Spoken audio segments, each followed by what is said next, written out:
students, let's continue our chapter Ecosystem and Energy Flow with a new bit of that chapter, that is decomposition. Decomposition means dead and decay material चं recycling होणं. Just imagine करा की every day प्लांटचे एवढी पानं गळून पडतात जमिनीवर. एव्हरी डे एवढ्या लिव्हिंग बिंग्सची डेथ होते, ॲनिमल्स डेड होतात.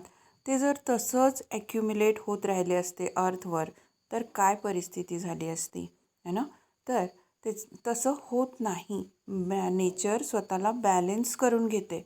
मग कसं बॅलेन्स करते तर त्याच्याकरता एक इम्पॉर्टंट प्रोसेस नेचरमध्ये व्हायला लागली आहे आणि ती आहे डिकॉम्पोजिशन. डिकॉम्पोजिशन ह्या शब्दाचा अर्थ आहे डेड अँड डिके मटेरियलचं रिसायकलिंग होणं. आणि रिसायकलिंग करण्याकरता कोण हेल्प करतं आहे तर ते हेल्प करणारे कोण आहेत तर ते आहेत डिकम्पोजर्स.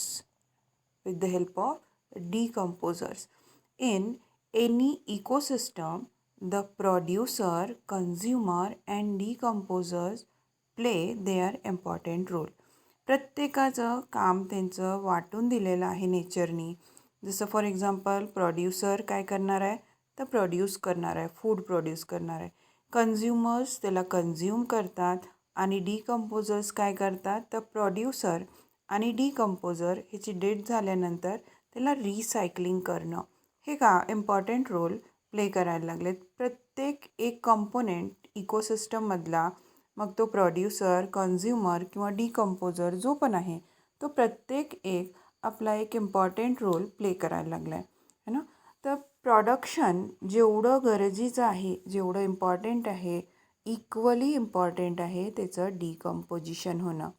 फक्त मिळवणं एवढंच नाही तर त्याचं काय व्हायला पाहिजे, यूज पण व्हायला पाहिजे. त्याला कन्झ्युम पण करण्याचं कॅपॅसिटी इकोसिस्टममध्ये असली पाहिजे तरच कुठलंही इकोसिस्टम बॅलन्स असणार. जसं आपण स्टार्टच केला होता की डेड अँड डिके मटेरियल जर ॲक्युम्युलेट होत गेले तर आपण इमॅजिन पण करू शकत नाही की आपल्या अर्थची परिस्थिती काय होईल आहे है ना. तर जे पॉल्युशनचा प्रकार आपण आत्ता पण सध्याच्या रिसेंट ह्याच्यामध्ये बघायला लागलो आहे परिस्थितीत काय आहे हे आपल्याला सगळ्यांना कल्पना आहे. मग डिकम्पोजिशन कुठल्या सबस्टन्सेसचं होतं आहे तर डिकम्पोजिशन होतं आहे बायोडिग्रेडेबल्स मीन्स ऑर्गेनिक वेस्टचं डिकम्पोजिशन होतं आहे. तुम्हाला माहितीच आहे प्लास्टिक किंवा ग्लास ह्याचं डिकम्पोजिशन होत नाही आणि म्हणूनच आपल्याला प्लास्टिक बॅग, कॅरी बॅग्स ह्या बॅन केलेले असतात to save our ecosystem right. So production and decomposition is equally important to maintain any ecosystem. Equal दोन्हीचं पण इम्पॉर्टन्स आहे. जेवढं प्रोडक्शन होणार तेवढं डिकम्पोजिशन पण झालंच पाहिजे.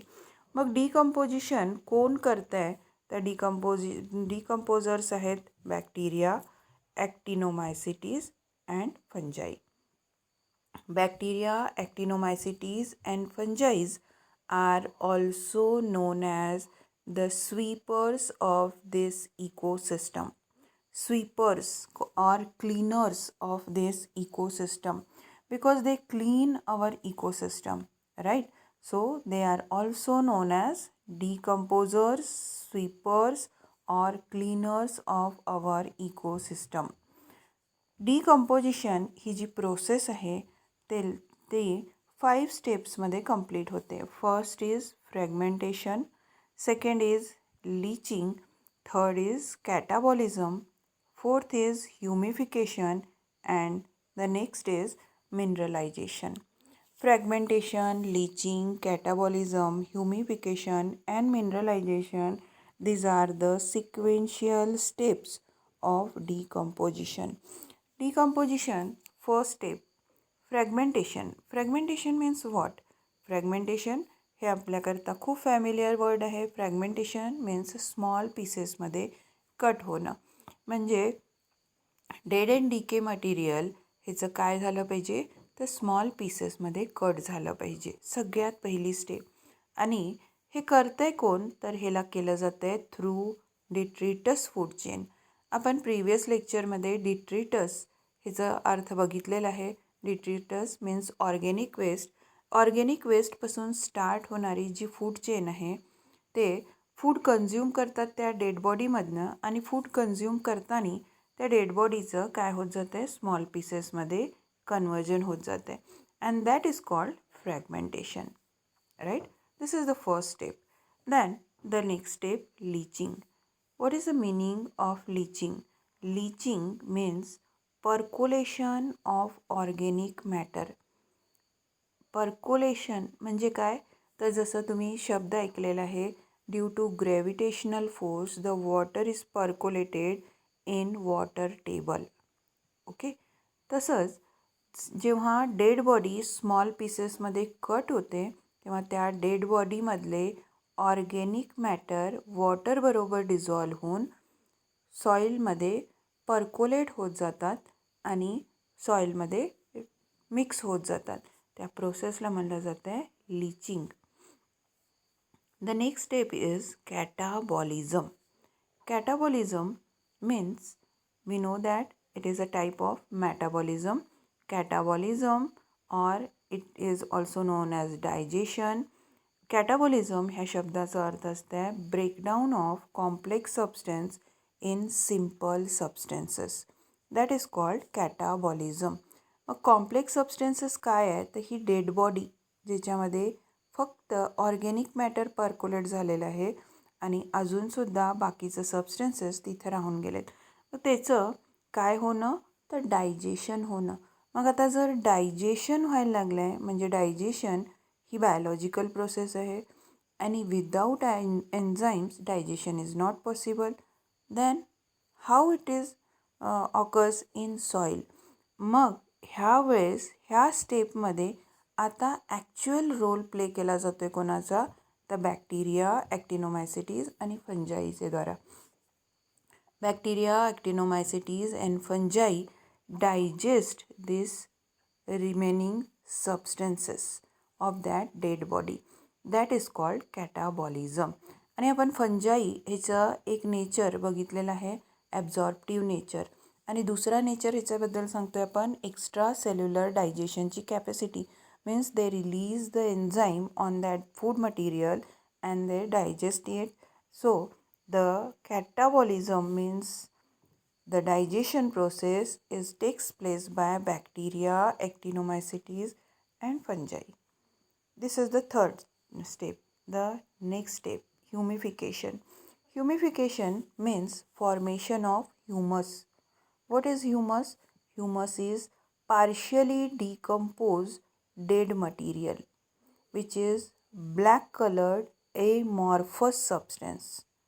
What I define that? Humification means formation of humus. Humus is black amorphous substance which is partially decomposed. Partially decomposed असा शब्द का वापरला, कारण फ्रॅगमेंटेशन, लीचिंग, कॅटाबॉलिझम आणि त्याच्यानंतर मग झालेलं आहे ह्युमिफिकेशन, है ना. आणि ह्युमिफिकेशन मीन्स पार्शियल डिकम्पोजिशन नंतर नेक्स्ट फायनल स्टेप काय आहे, तर त्या डेड बॉडीमध्ये प्रेझेंट असणारे minerals like calcium, phosphorus, iron, all this substances mix in soil. Means त्याचं काय झालं, तर सॉईलमध्ये रिसायकलिंग झालं. ह्या प्रोसेसला म्हणलं गेलं आहे mineralisation. Let's come to first point again. First point is fragmentation means dead मटेरियलचं स्मॉल पीसेसमध्ये कट होणं. आणि हे करणार कोण आहे, तर डिट्रिटस फूड चेन च्या थ्रू होणार आहे. आणि next step is leaching. Percolation of soluble material which are soluble in water, they are percolated in soil. Percolate होणं म्हणजे वॉटरमध्ये मिक्स होऊन सॉईलमध्ये, वॉटर टेबलमध्ये मिक्स होणं. Then catabolism means digestion. Remaining substance digested through this bacteria, actinomycetes and fungi. Then humification. Humification means humus formation. Humus is dead, black, amorphous, partially decomposed substance. Mineralization. Mineralization means त्या dead बॉडीमध्ये present असणारे मिनरल्सचं recycling होणं सॉईलमध्ये. Okay, then what is the next point? The next point is this decomposition process depends on means ह्या decomposition प्रोसेसवर effect कसला कसला येतो आहे तर ह्युमिडिटी. जेवढी जास्त ह्युमिडिटी असेल आहे तेवढं जास्त डिकम्पोजिशनची प्रोसेस फास्ट होते. टेम्परेचरचं इफेक्ट काय आहे तर टेम्परेचर जेवढं कमी असेल आहे तेवढं डिकम्पोजिशन प्रोसेस फास्ट होणार. एअर जर त्या डेड मटेरियलच्या सराउंडिंग ऑक्सिजन जास्त असला तर डिकम्पोजिशन फास्ट होणार because decomposition is takes place by this organic living substances and they require oxygen. So these are the factors which affect the process of decomposition. डिकम्पोजिशनच्या प्रोसेसला humidity, temperature and air हे affect करतात. So this is the process of decomposition. Let's see this diagrammatic representation. Okay, here is a tree. Its leaf which fall down after the maturity. पानं गळून पडलेले आहेत जसं आपण आत्ताच एक्झाम्पल बघितलेलं. ह्याच्यामधले काही लीव्स काय झालेले आहेत, some are eaten by herbivores, nutrients, energy, आणि काही काय झाले डिकम्पोज होत गेले. आणि हे डिकम्पोज होऊन कुठं मिक्स झाले तर सॉईलमध्ये मिक्स झाले. सॉईल कशी झाली तर ऑर्गॅनिक रिच झाली. सॉईलला फर्टिलायझर मिळालं. त्या फर्टिलायझर का मिळालं तर कारण सगळे मिनरल्स त्या सॉईलमध्ये मिक्स झालेले आहेत आणि हे मिनरल्स परत एकदा तो प्लांट स्वतःच्या ग्रोथ करता यूज करतो आहे, ॲब्झॉर्ब केलं जातं आहे through roots. Right. Then some nutrients reach into soil by chemical action. Not only the biological processes for that, काही chemical action due to high temperature, dry होणार, काही climatic factors पण रोल असतो आहे आणि ह्यांच्या थ्रू होणारा हा डिकम्पोजिशन. डिकम्पोजिशन झालं की जेवढं जास्त डिकम्पोजिशन फास्ट होतं आहे काय होत जातं आहे, सॉईलला ऑर्गॅनिक कंटेंट आणि मिनरल्स जास्त मिळतात म्हणजे सॉईल फर्टाईल होत जाते आणि ह्या फर्टाईल सॉईलचा उपयोग प्लांट्स परत एकदा ॲज अ न्यूट्रिएंट म्हणून कन्झ्युम करतात. So this is decomposition cycle which explain our that point which we previously discuss. Okay, then जसं आत्ता आपण डिकम्पोजिशनच्या प्रोसेसला लास्टला कन्क्लूड केलं मिनरलायझेशन. मिनरलायझेशन मीन्स व्हॉट, मिनरल्सचं रिसायकलिंग होणं आणि मिनरल्सचं रिसायकलिंग होणं ह्याला म्हणलं जातं आहे न्यूट्रिएंट सायकल. आणि ह्या न्यूट्रिएंट सायकलमध्ये आपण फर्स्ट डिस्कस करूया carbon cycle. How carbon is consumed, how it recycle to that ecosystem. त्या इकोसिस्टममध्ये कार्बन पहिला कन्झ्युम कोण करतं आहे, त्याचं रिसायकलिंग कसं होतं आहे, इकोसिस्टमला परत कसं दिलं जातं आहे, ते सायक्लिक फॉर्मला आपण इथं म्हणतो आहे कार्बन सायकल. ओके, कार्बनचं युजेस काय तर एका सेंटेन्समध्ये आपण त्याचं यूज सांगणार आहे. कसं तर every living bodies has near about 49% of carbon in its dry weight. म्हणजे प्रत्येक लिव्हिंग बॉडी ऑर्गॅनिझमची बॉडी जवळजवळ 49% कार्बनने तयार झालेली आहे. आणि ह्याच्यावरूनच आपल्याला लक्षात येतं आहे की how carbon is important because carbon is present in glucose, carbon is present in every part of our body because without carbon we cannot imagine this structure. Can you remember this? What was that? This is our nucleotide, and this is the pentagonal ring of sugar. That means sugar म्हणजे काय? The carbon C6H12O6. Sucrose, glucose जो सगळ्यात important substance आहे आपल्याला energy देणारा, हा कशाने तयार झालेला आहे? कार्बनने. That means we can not imagine our body structure without carbon, है ना. मग कार्बनचा सोर्स काय आहे? कार्बनचा सोर्स आहे ओशनमध्ये कॅल्शियम कार्बोनेटच्या फॉर्ममध्ये, मीन्स लाईमस्टोन, आणि 71% कार्बन ओशनमध्ये प्रेझेंट आहे. म्हणूनच ओशनला कार्बनचा रिझर्वॉयर म्हणलं जातं. रिझर्वॉयर म्हणजे खजाना. Big rich source. Okay. And ॲटमॉस्फिअरमध्ये कार्बनचा सोर्स आहे carbon dioxide gas. Yes. Then let's discuss the carbon cycle. Carbon cycle जसं आत्ता सांगितलं, the source is carbon dioxide.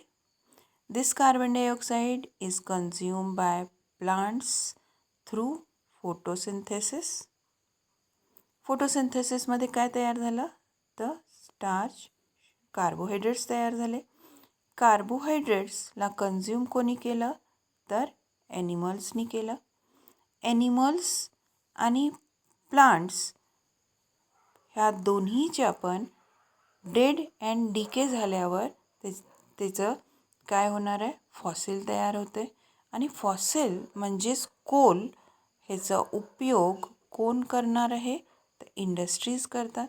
आणि इंडस्ट्रीजमधनं निघणारा स्मोक, धूर, हा परत एकदा ॲटमॉस्फिअरला कार्बन डायऑक्साईड रिटर्न करतो.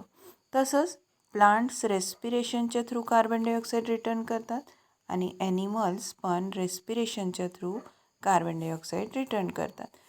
Very simple cycle, carbon cycle. The first consumers are plant. Plant and animals through respiration release the carbon dioxide.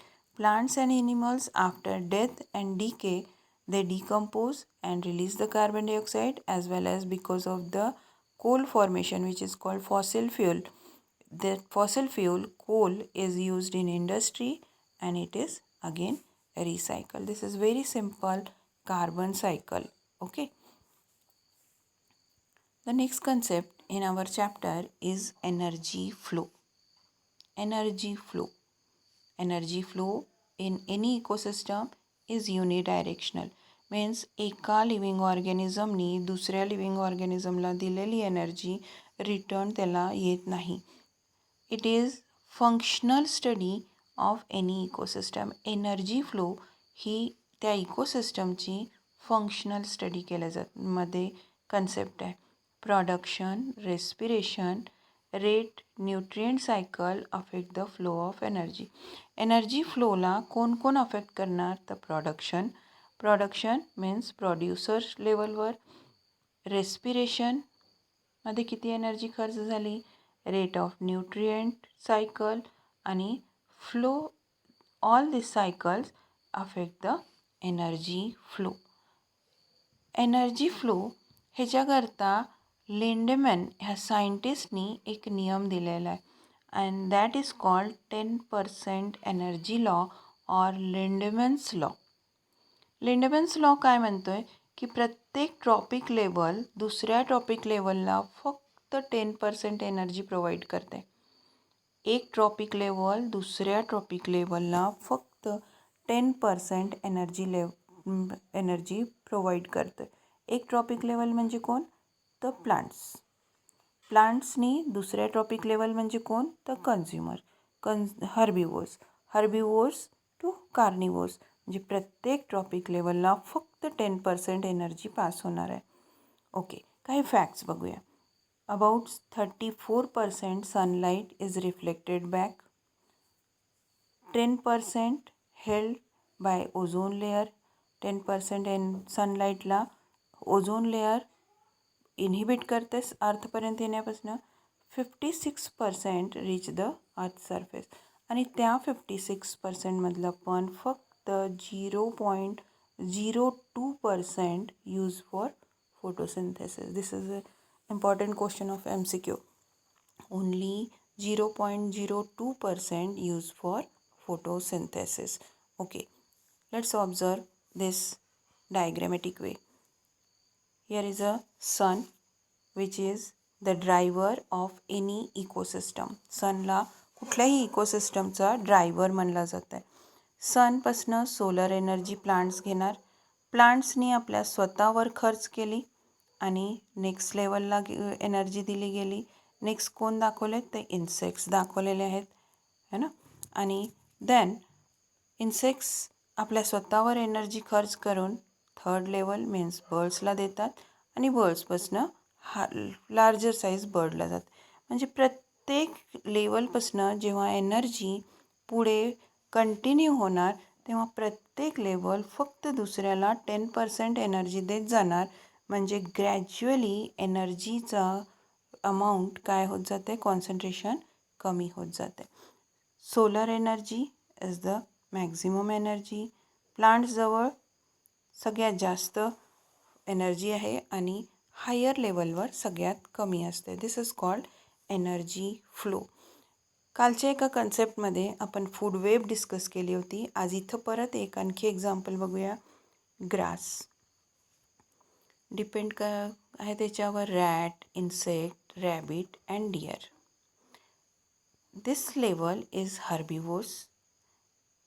They provide energy to next level which are primary consumers and to secondary consumers. Means grasses are the producer and these are the top level consumer. But the direction of energy flow is unidirectional. From peacock to grasses energy convert होणार नाही आहे. So this is called food web or energy flow concept. Okay, thank you.